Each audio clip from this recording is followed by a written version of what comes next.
el análisis estadístico para su solución. Para poder realizar esta determinación cuantitativa, debíamos seguir una serie de pasos desde la planificación, la conversión de la muestra a la forma analizable, la preparación de la muestra, la conversión de la muestra a la forma analizable, la puesta a punto del material para llegar a lo que es la determinación cuantitativa. Y esta determinación cuantitativa se realizaba por diferentes métodos, entre ellos los métodos cromatográficos, los métodos espectrofotométricos y los métodos volumétricos. Vamos a empezar hablando de los métodos cromatográficos, que ustedes ya han visto, no es nuevo, han visto los métodos cromatográficos más detallados en la parte de analítica.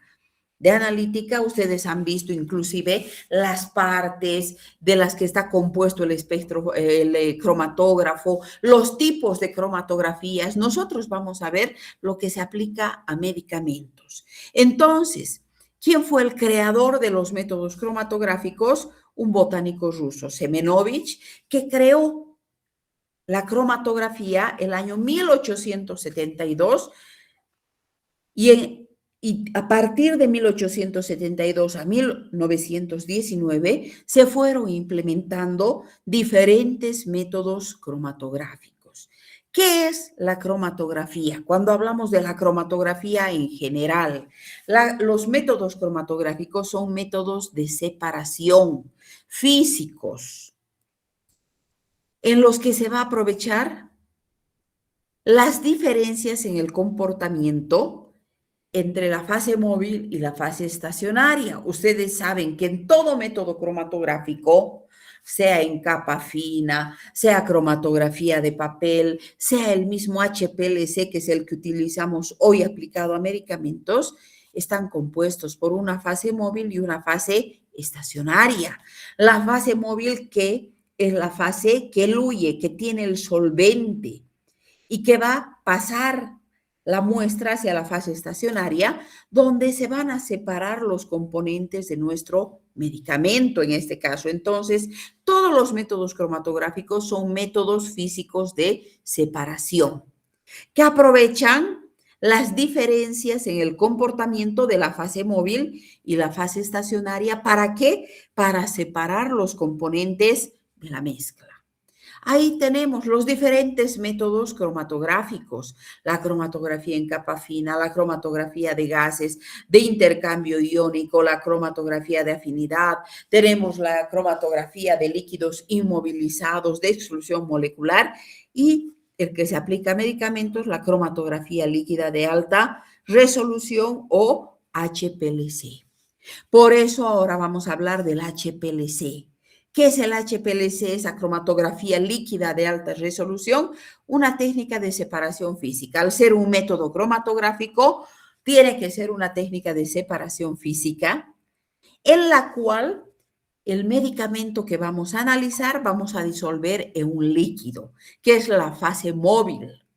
Y esta fase móvil que va a tener ya nuestro medicamento disuelto en ese líquido, va a pasar a través de una columna y esta columna va a estar llena de partículas muy pequeñas. Y en ese paso se va a producir la separación de nuestro medicamento en sus diferentes componentes. Ese es el HPLC. Entonces, para el HPLC, nosotros nuestra muestra, nuestro medicamento, disolvemos en un líquido y esta fase móvil va a pasar, va a ir circulando a través de una columna que tiene partículas muy pequeñas, que es la fase estacionaria, y en esta fase estacionaria se van a separar los componentes del medicamento. Entonces, el HPLC es un método físico de separación de dos o más sustancias en mezclas complejas. Y para producirse esta separación, el HPLC está formado, igual que todos los métodos cromatográficos, por dos fases, una fase móvil, que es la fase líquida, y una fase estacionaria, por donde pasa la fase móvil y es donde se produce la separación de los componentes de la mezcla. Por eso tenemos esa fase móvil, que es la fase líquida que transporta la muestra, y la fase estacionaria es la columna, formada por muchas partículas pequeñas que van a separar la muestra.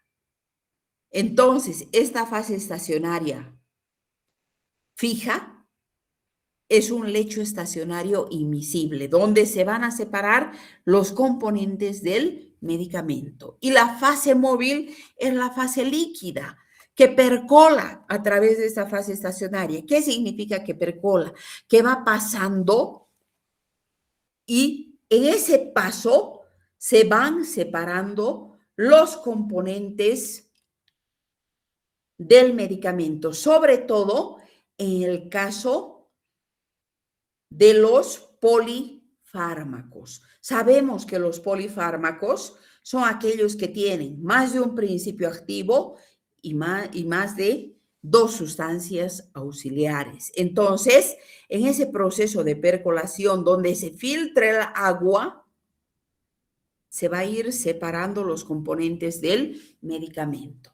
Entonces, en esa fase estacionaria, donde se encuentra la columna compuesta por una serie de partículas, esa columna es el corazón del sistema del HPLC.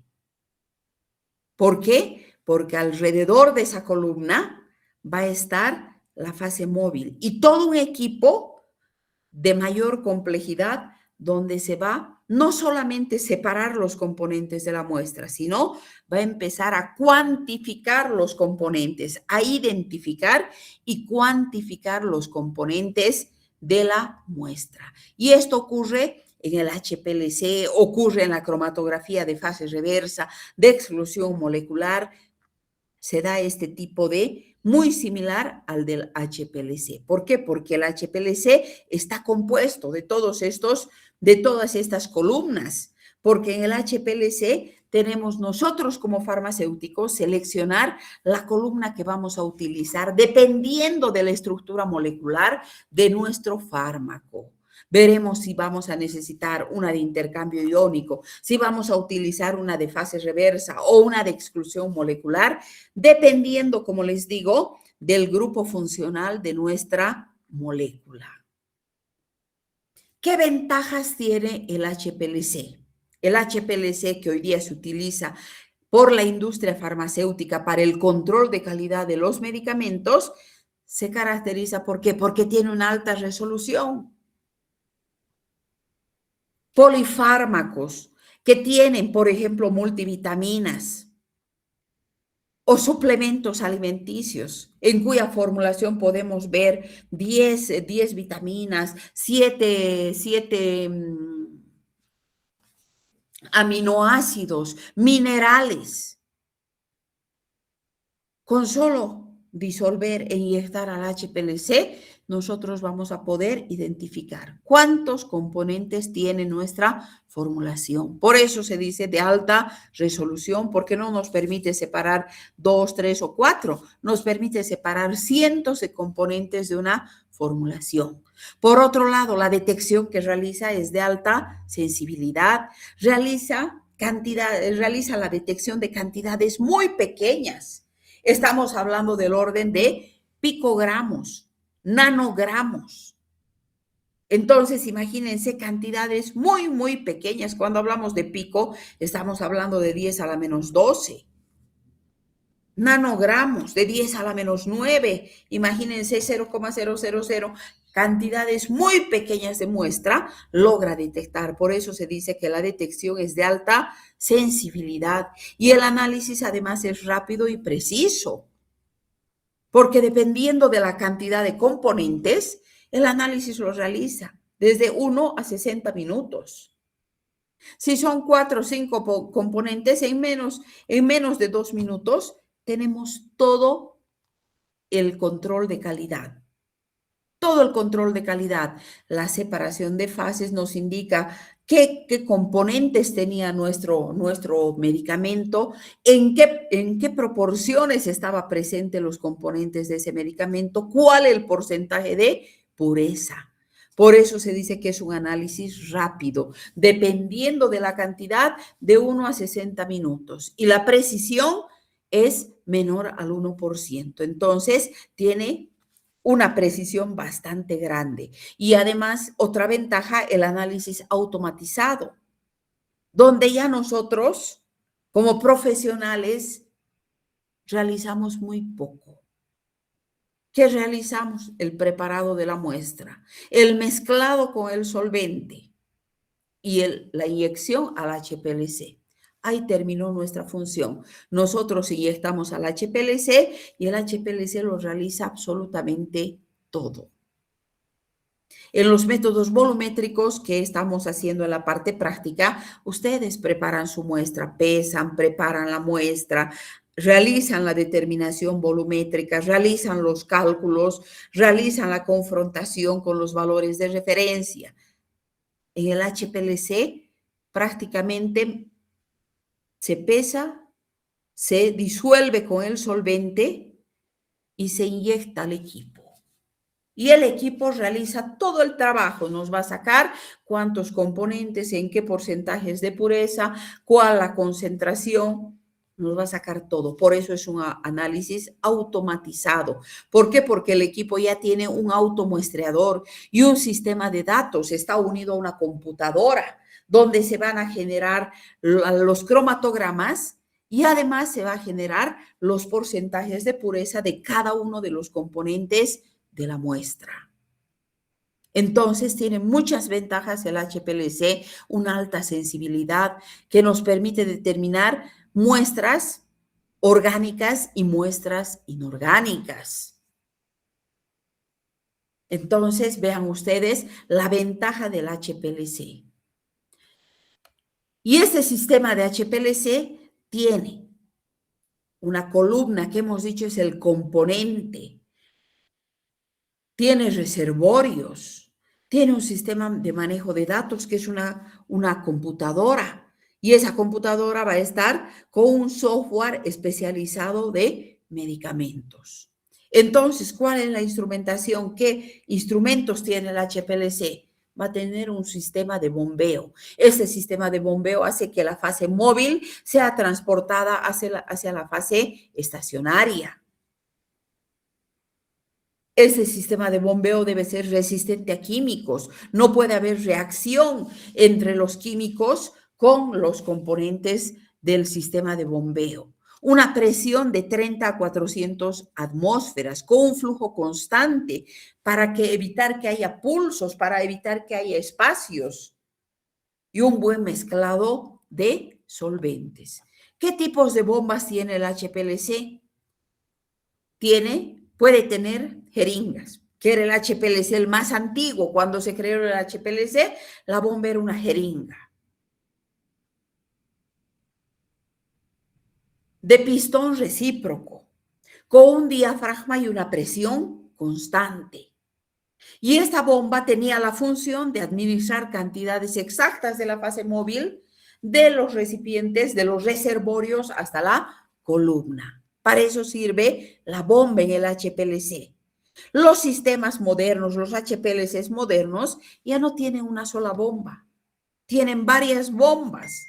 Las actuales, hasta 7 bombas.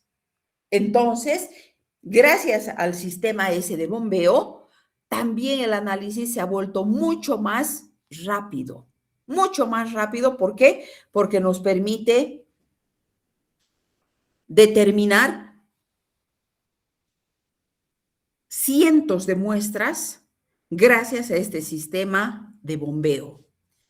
Otro componente del HPLC, los inyectores. Una vez que nosotros hemos preparado la muestra con el solvente apropiado, vamos a inyectar. Vamos a inyectar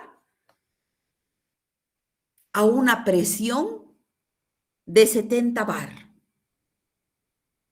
¿Qué es la presión que requiere el HPLC? Entonces, las jeringas o los pistones ya están preparados a esta presión.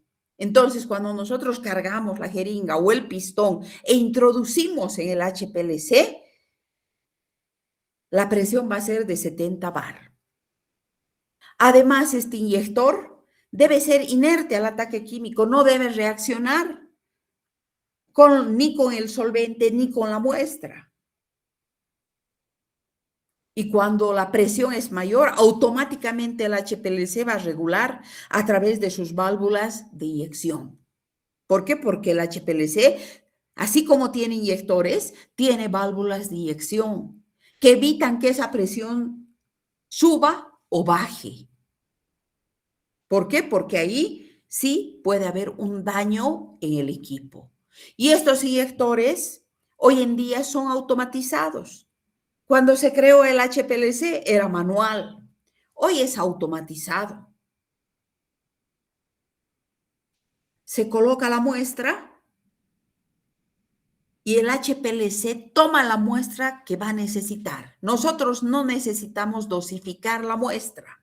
Se inyecta una determinada cantidad y esa cantidad no va a ser toda la que va a ser utilizada para el control de calidad. El equipo automáticamente va a seleccionar una pequeña cantidad de muestra para realizar todo ese control de calidad hasta sacarnos el cromatograma y los porcentajes de pureza de cada uno de los componentes de la formulación. Antiguamente teníamos una jeringa, con la jeringa dosificábamos e inyectábamos. Y ahí las válvulas de presión de los inyectores regulaban la presión, que no sobrepase los 1000 PSI o los 70 bar. Hoy ni siquiera eso se necesita porque todo está automatizado. Y ahí ven la forma del inyector manual. Era como una jeringa metálica, una jeringuita metálica donde nosotros introducíamos la muestra una vez que la hemos disuelto en el solvente apropiado e inyectábamos al equipo. Otro componente del HPLC, la fase estacionaria. Y la fase estacionaria, hemos dicho, está compuesta por la columna. Y esta columna, hemos dicho, es el corazón del sistema. ¿Por qué es el corazón del sistema? Porque permite la separación de los componentes de la muestra, del medicamento. Y esta columna puede estar en fase normal o puede estar en fase reversa. En fase normal va a utilizar tanto la fase estacionaria como la fase móvil no polar. Esa es la característica de la fase normal, que utiliza una fase móvil y una fase estacionaria no polar. Y tenemos la fase reversa. La fase reversa cuando utiliza una fase estacionaria y una fase móvil polar. Entonces, ahí está la diferencia entre qué fase se va a utilizar. Si vamos a utilizar una fase móvil polar, la fase estacionaria va a ser polar y va a ser una fase reversa. Y si la fase móvil, que es el solvente, es no polar, la fase estacionaria debe ser no polar. ¿Y qué fase se va a constituir? Fase normal. Entonces, esas son las fases de la columna, que es el corazón del sistema. Ahora, cuando hablamos de la fase móvil es el solvente, es el líquido en el cual vamos a solubilizar nuestro medicamento. Puede ser uno o puede ser una mezcla de solventes. Y estos solventes de la fase móvil deben tener ciertas características: una baja reactividad, baja viscosidad, un alto grado de pureza, alto poder solubilizante, de manera que al entrar en contacto con la muestra, la solubilización sea inmediata. El alto grado de pureza es muy importante. Cuando trabajamos con HPLC, los reactivos son reactivos especiales con un alto grado de pureza. El grado de pureza para trabajar el HPLC es del 99,99%. ¿Por qué? Porque utiliza cantidades tan pequeñas de muestra El orificio por donde va a pasar la muestra del automuestreador para dirigirse a la fase móvil es un orificio tan pequeño que no puede haber grumos. Por eso que estos solventes tienen un alto poder solubilizante. Ni bien entra en contacto con la muestra, todo debe estar solubilizado. No debe haber trazas de sustancias extrañas que tapen el orificio y dañen el equipo. Deben tener una baja viscosidad, porque si fuese viscoso, fuese espeso, no atraviesa el orificio.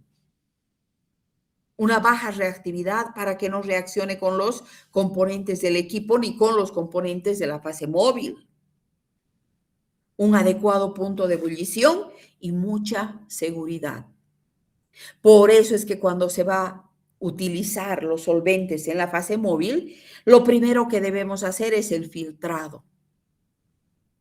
Debemos filtrar tanto los solventes orgánicos como los solventes acuosos.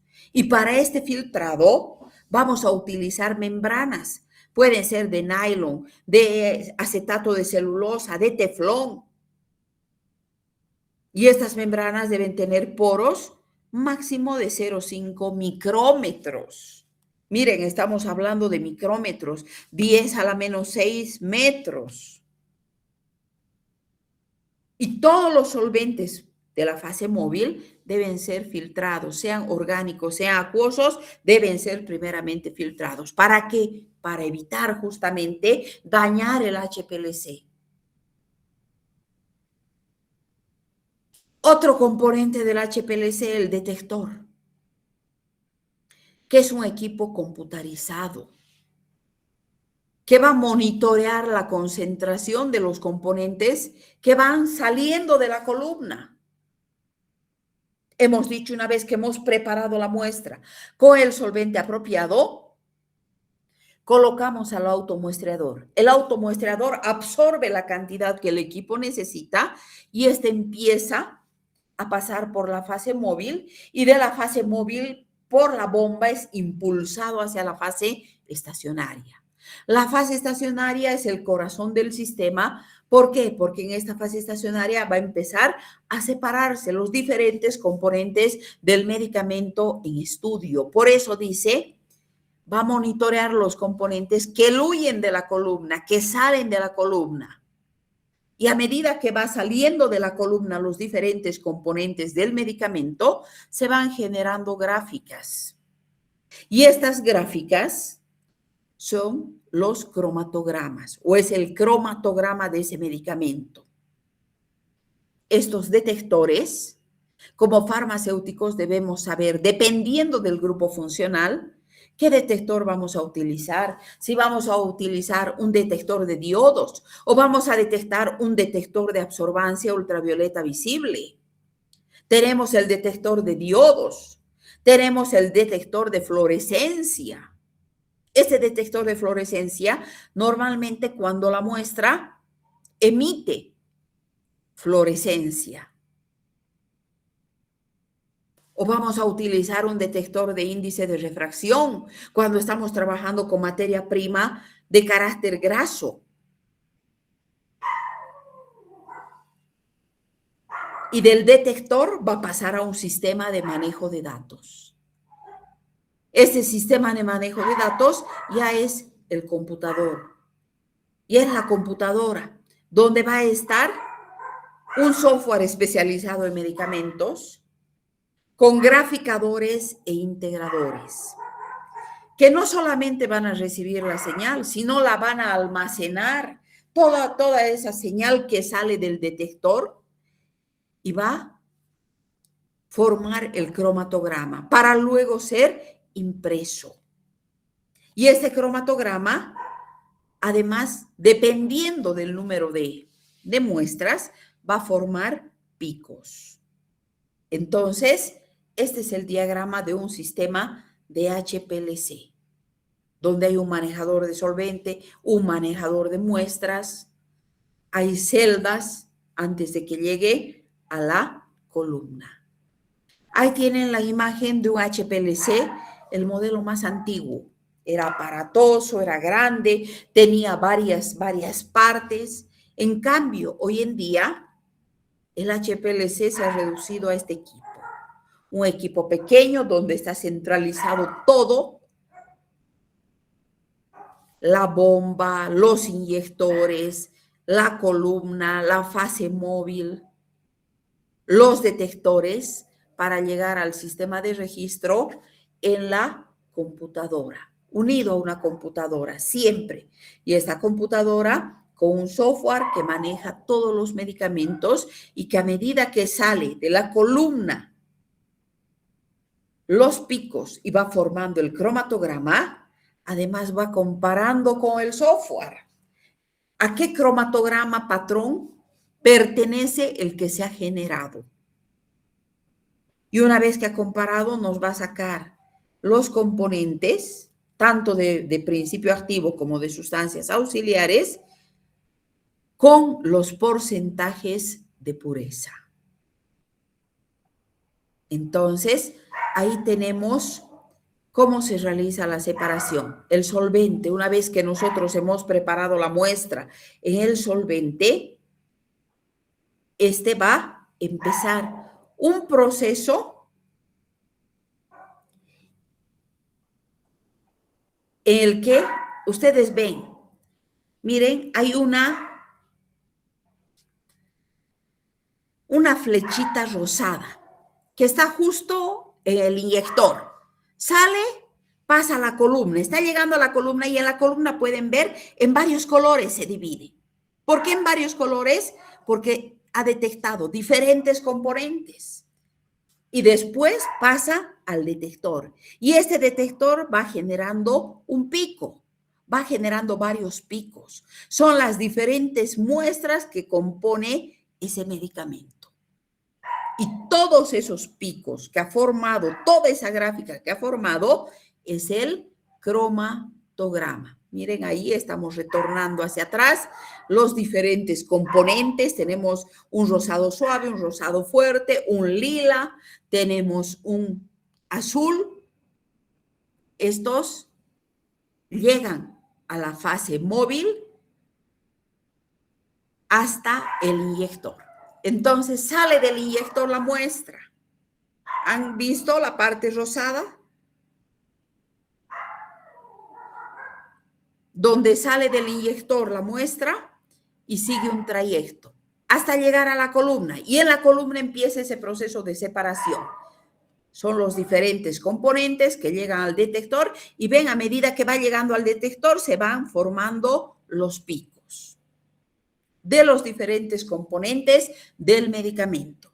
Y ese es el cromatograma. Este es el cromatograma. Entonces, ¿qué nos da del cromatograma? Nos da el punto de ebullición. La fase móvil que se ha utilizado, el porcentaje en el que hemos utilizado, el flujo estimado en el que ha circulado la fase móvil.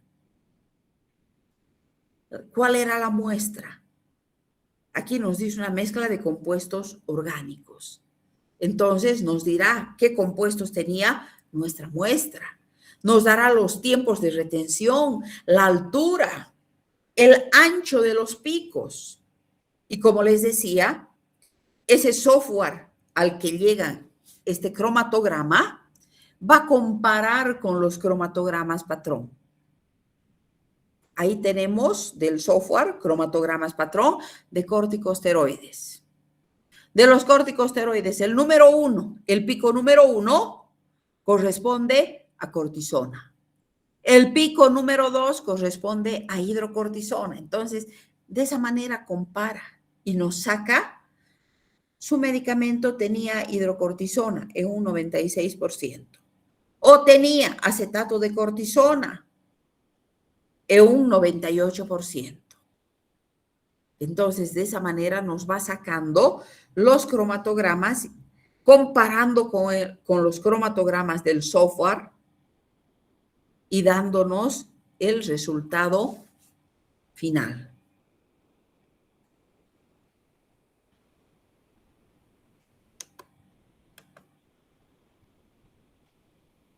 ¿Alguna pregunta?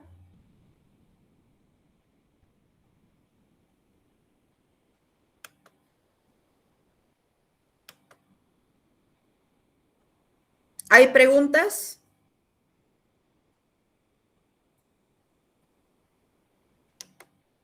No, doctora, todo claro.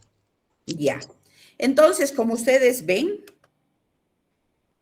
hemos hablado en realidad del HPLC, porque el HPLC es el que se aplica hoy a medicamentos.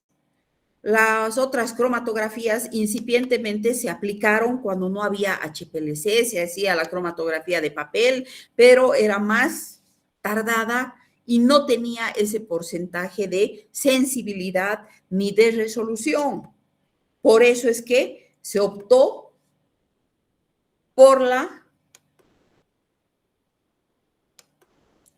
cromatografía posteriormente por el HPLC. Y hoy toda la industria farmacéutica trabaja con el HPLC. Otro método utilizado para el control de calidad de medicamentos, los métodos ópticos de análisis. ¿Qué son los métodos ópticos? Los que miden la propiedad de la radiación electromagnética emitida por la muestra o que interactúa con nuestra muestra. Y ahí tenemos los métodos espectroscópicos, que es de lo que vamos a hablar, porque se aplican a medicamentos, y tenemos los métodos no espectroscópicos. Como farmacéuticos debemos saber que estos métodos ópticos se clasifican en dos grandes grupos. Métodos no espectroscópicos, como la refracción, la difracción, la rotación óptica, la dispersión. Pero nosotros en medicamentos aplicamos los métodos espectroscópicos, donde hay un intercambio de energía entre radiación electromagnética y la materia. Y estos métodos espectroscópicos pueden ser de absorción o de emisión. De absorción, cuando hay interacción con la muestra. Y de emisión, cuando el analito, la muestra, va a ser excitada por la energía térmica, por la energía radiante o la energía eléctrica. Entonces, nosotros vamos a hablar de la espectroscopía de la luz ultravioleta visible. ¿Qué son los métodos espectrofotométricos? Son técnicas analíticas que miden la radiación absorbida o la radiación emitida por una muestra. ¿Para qué? Para poder determinar su concentración, para poder determinar el porcentaje de pureza. ¿Y cómo se realiza esa determinación de la concentración? En función de la longitud de onda. Por eso es que cuando utilizamos los métodos espectrofotométricos, la lectura la realizamos a una determinada longitud de onda. Y en función a esa longitud de onda, nosotros clasificamos los métodos espectrofotométricos, si son visibles, si son ultravioletas, si son infrarrojos. Y el que más aplicamos a medicamentos es la espectrofotometría ultravioleta visible. Es decir, que la mayor parte de los medicamentos que pueden ser analizados por espectrofotometría están dentro de este rango, de los 150 hasta casi los 800 nanómetros. Entonces, cuando nosotros hagamos la determinación espectrofotométrica de un medicamento, va a estar comprendido en el rango ultravioleta visible.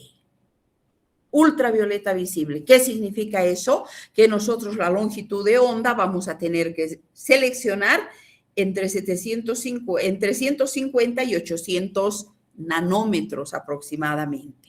Por ejemplo, cuando hacemos en la parte práctica la determinación de tetraciclinas, las tetraciclinas, la lectura la realizamos alrededor de los 400 nanómetros, justo cuando termina el visible y empieza el ultravioleta.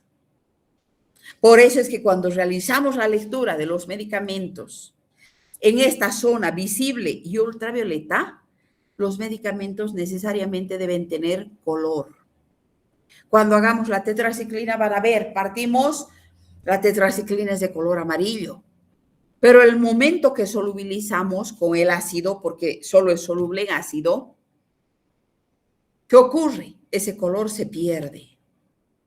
Y ahí nosotros tenemos que generar una hidrólisis, una reacción química para devolverle el color.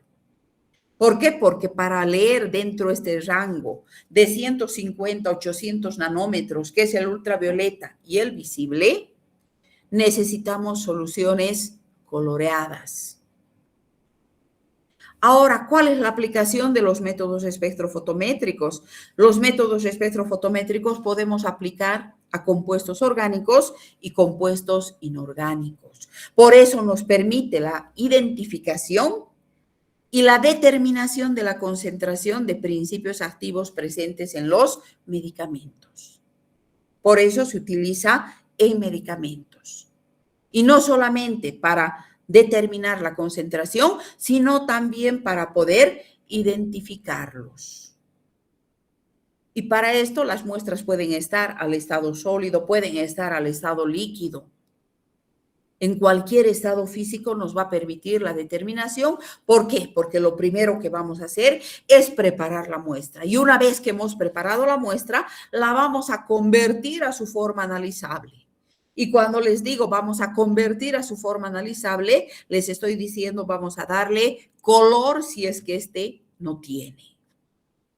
Y ahí tenemos el rango donde más o menos nosotros en medicamentos vamos a trabajar. La longitud de onda, les decía, en las tetraciclinas, alrededor de 400 nanómetros. ¿Qué color vamos a observar? El color amarillo, entre el amarillo y el verde. ¿Qué color va a absorber el espectrofotómetro? Color violeta. Si nosotros vamos a leer alrededor de los 650 nanómetros, ¿qué color va a absorber? El espectro va a absorber un color rojo. Pero ¿qué color vamos a observar? Un verde más o menos azulado. Entonces, para eso vamos a utilizar del espectro cubetas para colocar la muestra y estas cubetas permitan la lectura. Y la región del espectro ultravioleta comprende de 200 a 400 nanómetros. De 400, casi llegando a los 780, 800, es la región visible. Por eso les decía, cuando nosotros leamos la tetraciclina en la parte práctica, la vamos a hacer alrededor de 420 nanómetros. Justo cuando está terminando el ultravioleta y está comenzando el visible. El visible. Entonces, en esta región que comprende el ultravioleta y el visible, desde 150 hasta 800 nanómetros es que nosotros vamos a utilizar para realizar el control de calidad de los medicamentos. Y para eso vamos a utilizar el espectrofotómetro. ¿Qué es el espectrofotómetro? Un equipo que va a registrar datos de absorbancia o de transmitancia en función a la longitud de onda. Por eso se dice que su característica más importante es la selección de las radiaciones. A través de la longitud de onda, nosotros vamos a seleccionar las radiaciones. ¿Cuáles son los componentes básicos del espectrofotómetro? Todo espectrofotómetro va a tener una fuente de energía radiante, una luz. Va a tener un selector de longitud de ondas que nosotros seleccionamos. Como un reloj, vamos seleccionando a qué longitud de onda queremos. Va a tener una cubeta donde se coloca la muestra para realizar la lectura. Va a tener un detector y va a tener un dispositivo de lectura que nos dé la absorbancia o la transmitancia que vayamos a obtener después de realizar la lectura. Entonces, esas son las partes. Fíjense el foco que nos está dando la luz, la energía radiante, la fuente de luz, hasta llegar al detector, la cubeta donde vamos a depositar la muestra. Entonces, La fuente de energía radiante. ¿Qué características tiene esa fuente de energía radiante que estábamos simulando con el foquito? Esa fuente de energía radiante debe ser estable, continua, intensa. Y para eso vamos a utilizar dos tipos de lámparas, dependiendo en qué sector vamos a realizar la lectura. Si es para el visible, vamos a utilizar lámparas de tungsteno o wolframio. Si es para el ultravioleta, vamos a utilizar las lámparas de deuterio. Y eso es bien importante que como farmacéuticos conozcamos, porque si no conocemos y utilizamos, por ejemplo, una lámpara de tungsteno para leer en el ultravioleta, nunca van a leer, les va a dar error o les va a dar un falso resultado. Entonces, como farmacéuticos debemos ver a qué longitud de onda vamos a realizar la lectura. Si estamos en el ultravioleta, debemos verificar que tenga lámparas de deuterio. Si estamos en el visible, debemos verificar que la lámpara sea de tungsteno o de wolframio. El selector de longitud de onda, el botoncito, la perillita con la que vamos a seleccionar la longitud de onda, debe tener un ancho de banda efectivo. Y cuando se trata de un espectrofotómetro, este selector de longitud de onda está formado por monocromadores. Pueden ser de prisma o pueden ser de red.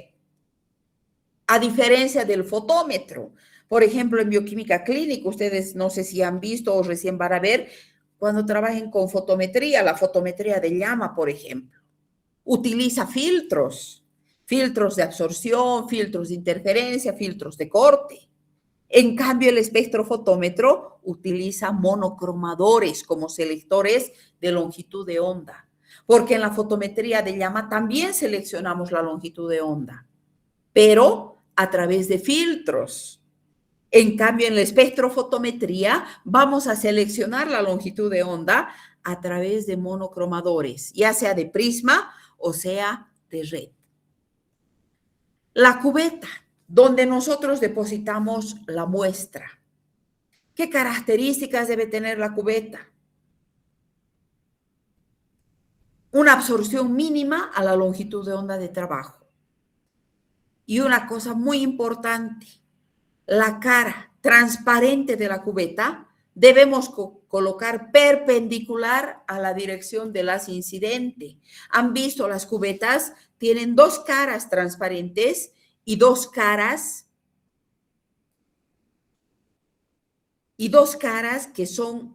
que no permiten el paso de la luz. Y en el espectro, con una flechita nos está indicando dónde debe ir cada cara. ¿Por qué? Porque la cara transparente debe estar perpendicular a la dirección del haz incidente. Entonces, lo único que tenemos que hacer cuando vamos a colocar la cubetita, ver la flecha que nos está indicando dónde debe ir la cara transparente. ¿Por qué? Porque nos está poniendo en una posición perpendicular al haz incidente. Y cuando la lectura la vamos a realizar en ultravioleta, las cubetas deben ser de sílice. Y si la lectura la vamos a realizar en la región del visible, las cubetas deben ser de vidrio o plástico. Son cuidados que como farmacéuticos dentro del área de control de calidad debemos tener. Entonces, cuando vamos a leer en el visible, cubeta de vidrio plástico. Cuando vamos a leer en el ultravioleta, la cubeta debe ser de sílice. Y con seguridad que esto en analítica han visto, porque eso es algo bien importante que como farmacéuticos que trabajamos no solamente en medicamentos, espectrofotómetro van a utilizar en el área de bioquímica clínica, no solamente fotómetro de llama, espectrofotómetro. El StatFax tiene el principio del espectrofotómetro. Entonces, debemos saber qué tipo de cubetas vamos a utilizar dependiendo de la región del espectro electromagnético donde realicemos la lectura. Las aplicaciones, las sustancias que se absorben en el ultravioleta visible. Si no se absorben en esta región, ¿qué se hace? Se las transforma, se crea una reacción química. Por eso, para que se absorban en esta región del ultravioleta visible, si ustedes se fijan en la cubetita, hay una solución de color rosada. Debe tener color. Para leer en esta región del espectro electromagnético, toda muestra debe tener color. Y si no tiene color, como ven abajo, una cubeta con la muestra de color amarillo, claro, transparente. Son sustancias que no se absorben en esta región, pero generando una reacción química, podemos transformarlas en absorbentes, generando una reacción química que produzca color, que desarrolle color, la transformamos en una sustancia absorbente. Entonces, para eso utilizamos, miren, cuando no tiene color, es casi transparente, utilizamos un reactivo químico y generamos un color. Y gracias a esa solución coloreada, nosotros vamos a poder realizar la lectura en el espectrofotómetro, ya sea en la región visible o en la región ultravioleta. Ahí tenemos ya un equipo, un espectrofotómetro moderno, con la cubeta. Entonces, las aplicaciones analíticas de la espectrofotometría de absorción molecular es tanto el análisis cuali como cuantitativo. Nos permite identificar de qué sustancia podría tratarse. ¿Y cómo vamos a identificar? Comparando. Porque el espectrofotómetro, además de darnos datos, este espectrofotómetro debe estar siempre unido a una computadora. Y esta computadora debe tener un software con gráficos patrón. De manera que una vez que ha leído, empiece la computadora con ese software especializado a comparar. ¿Para qué? Para hacer el análisis cualitativo, identificar las bandas de absorción coincidentes y de esa manera indicarnos de qué compuesto se trata. Y también nos permite el análisis cuantitativo. ¿Por qué? Porque nos va a dar un valor en absorbancia o un porcentaje de transmitancia que está basado en la ley de Lambert-Beer, que han visto ustedes, inclusive la han debido desarrollar la ley de Lambert-Beer en analítica, donde se utilizan curvas de calibración usando estándares. Entonces, la aplicación no solamente es el análisis cualitativo, sino también el análisis cuantitativo. Y como les digo, en medicamentos es importante trabajar con un monitor que tiene un software especializado que va a comparar entonces las bandas de absorción con los medicamentos patrón que tenemos en el software y nos va a indicar de qué compuesto se trata. Y además nos va a dar el porcentaje de transmitancia o nos va a dar los valores de absorbancia y con esos valores nosotros vamos a calcular la concentración, el porcentaje de pureza de nuestro medicamento en estudio.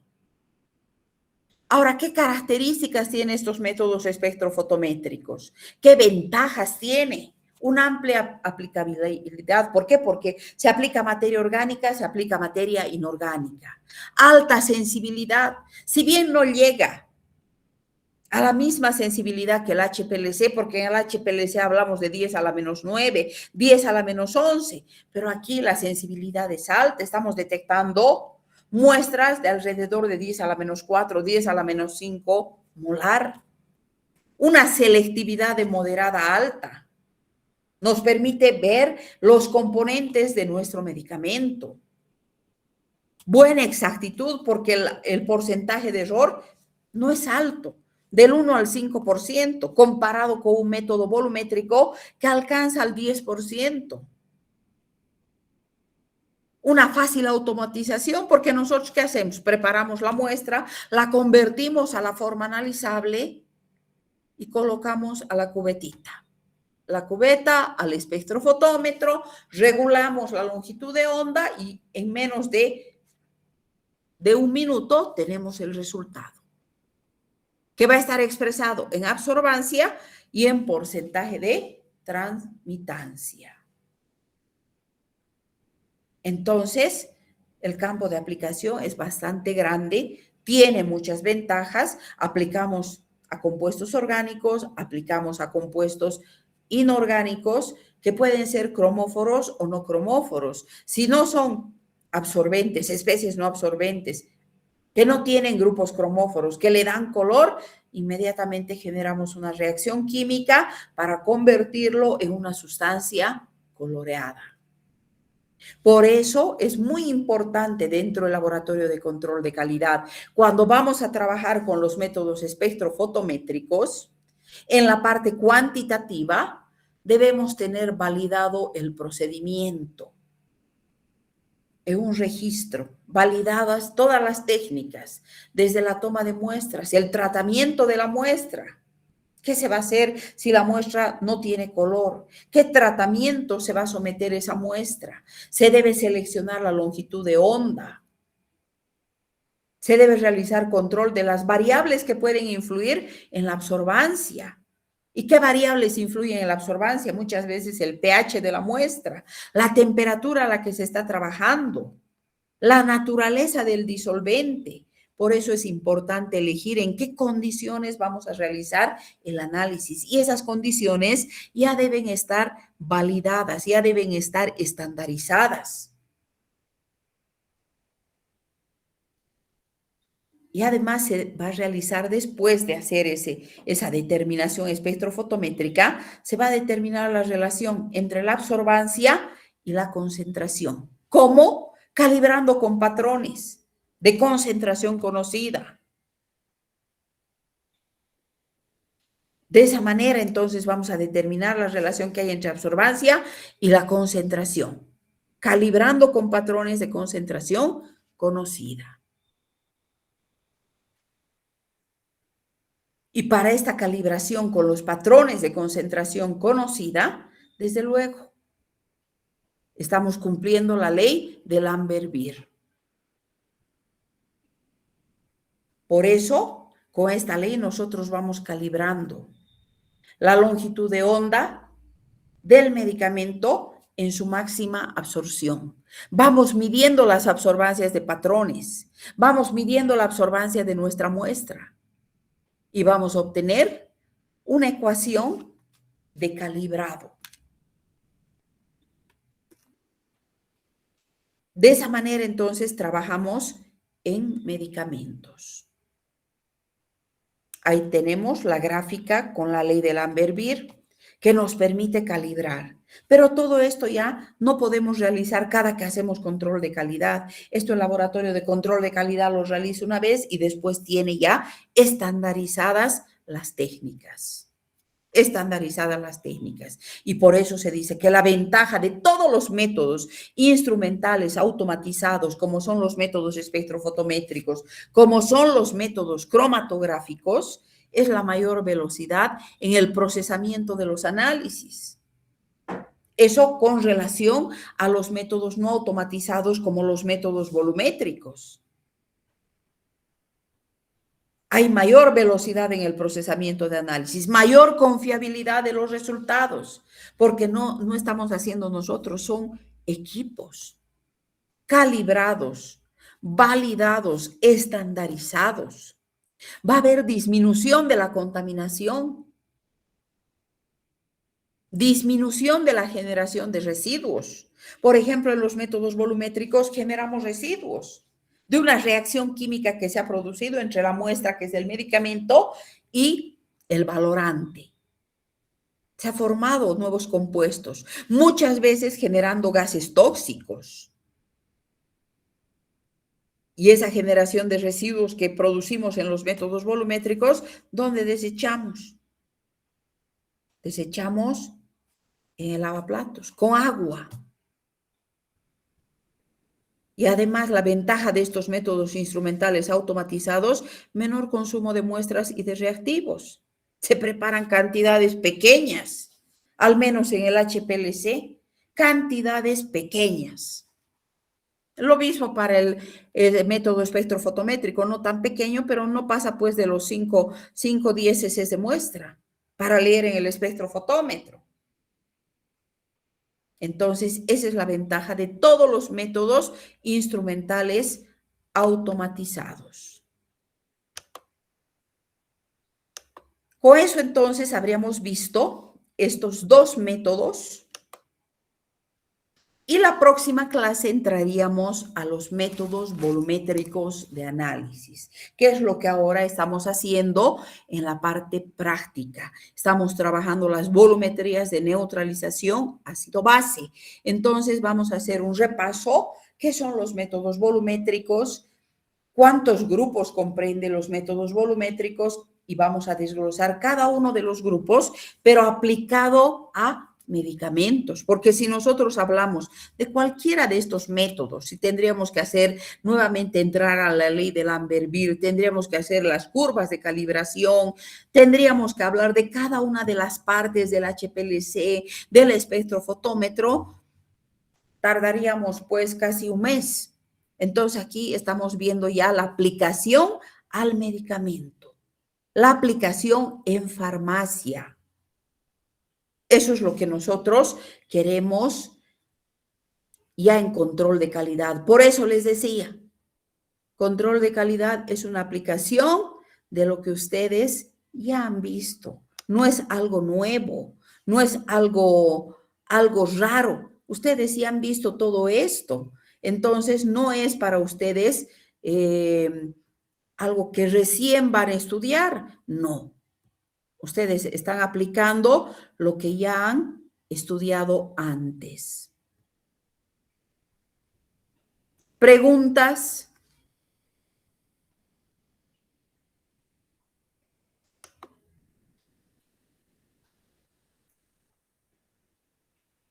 ¿Todo está claro?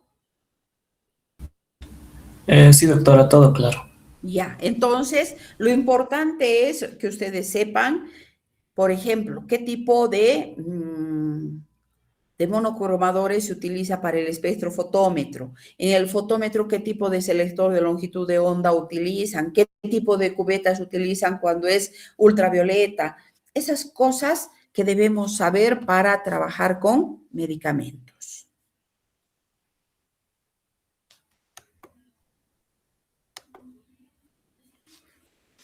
Muy bien, si no habría preguntas, quedaríamos ahí, jóvenes.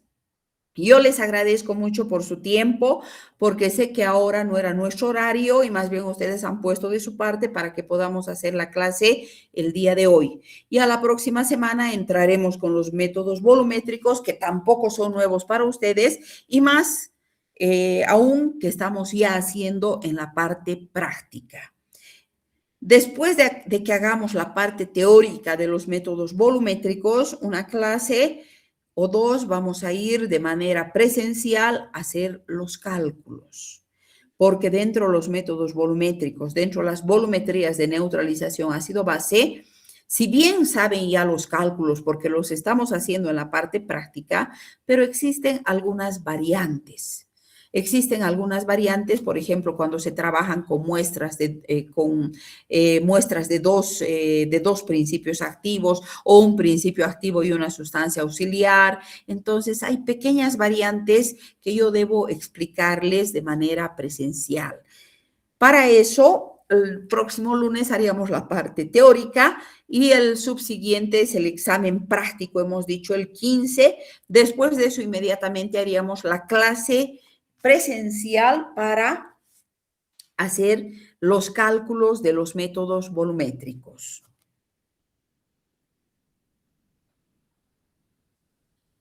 Si no habría preguntas, quedaríamos ahí, jóvenes. Yo les agradezco mucho su atención, su tiempo. Gracias y que tengan un lindo resto de jornada. Muchas gracias. Hasta luego, doctora.